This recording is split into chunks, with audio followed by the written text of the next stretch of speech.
নমস্কার বন্ধুরা, তোমরা সবাই কেমন আছো? আশা করি তোমরা সবাই ভালো আছো।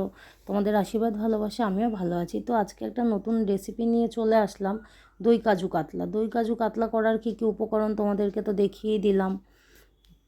কয়েক পিস কাতলা মাছ নিয়েছি, আর এইদিকে মিক্সির বাটিতে আমি পেঁয়াজ, আদা, রসুন, কাঁচা লঙ্কা নিয়ে নিয়েছি। আর এইদিকে একটা কাচের বাটিতে আমি টক দই, জিরের গুঁড়ো, ধনের গুঁড়ো, হলুদের গুঁড়ো, আর হচ্ছে শুকনো লঙ্কার গুঁড়ো আর চিনি, কিছু পরিমাণ মতন চিনি নিয়ে নিয়েছি। এটাকে ভালো করে ফেটিয়ে নিতে হবে। ফেটিয়ে নিয়ে একটা পেস্ট তৈরি করে রাখতে হবে।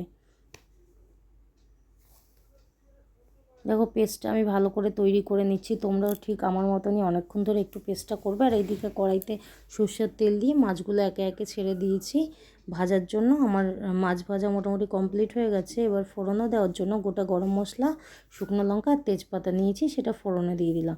আর এইদিকে যে পেঁয়াজ, আদা, রসুনের পেস্টটা করেছিলাম সেটা দিয়ে দিলাম। দিয়ে এবার ভালো করে এই মশলাটাকে কষাতে হবে।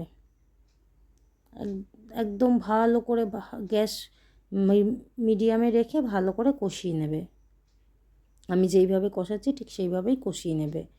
আর এই রান্নাটা আশা করি তোমাদেরও ভালো লাগবে। এবার একটা মাঝারি সাইজের টমেটো দিলাম, আর ওই যে কাচের বাটিতে দইয়ের যে পেস্টটা বানিয়েছিলাম সেই পেস্টটা দিয়ে দিলাম। এবারে দেখবে যে যতক্ষণ পেঁয়াজ, আদা, রসুনের কষাতে কষাতে তেল ছেড়ে দিচ্ছে, ততক্ষণ অবধি কিন্তু কষাতেই থাকবে। কষানো হয়ে গেলে তখন এই টক দইয়ের পেস্টটা দেবে। এর মধ্যে আমি মাছ দিয়ে দিলাম, আর আগের থেকেই আমি বেটে রেখেছিলাম কাজু বাদামটা, সেই কাজু বাদামের পেস্টটাও আমি দিয়ে দিলাম।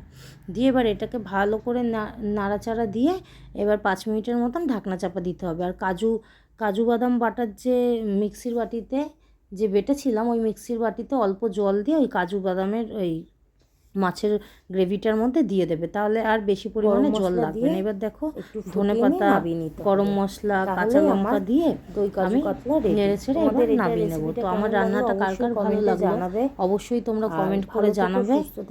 আশা করি তোমাদেরও ভালো লাগবে। নমস্কার, সবাই ভালো থেকো, সুস্থ থেকো।